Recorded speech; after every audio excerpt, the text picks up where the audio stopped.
Welcome back to another technical deep dive here in the debug zone.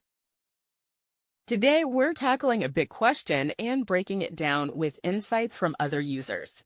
Hopefully, this clears up some misconceptions and helps you get the answer you need. So, buckle up, stay a little curious, and let's jump right in.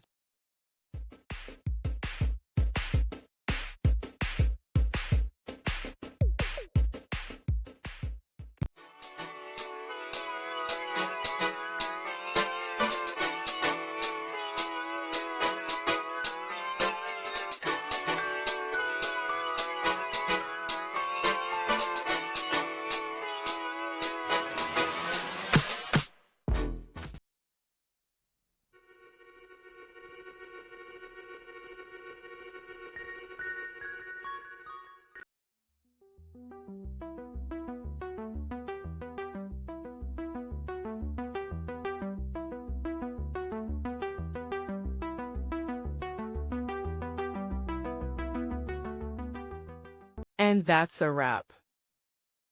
I hope you found the answer you were looking for. If you did, take a second to hit that subscribe button. It really helps out. And let me know in the comments which solution worked best for you. See you next time in the debug zone.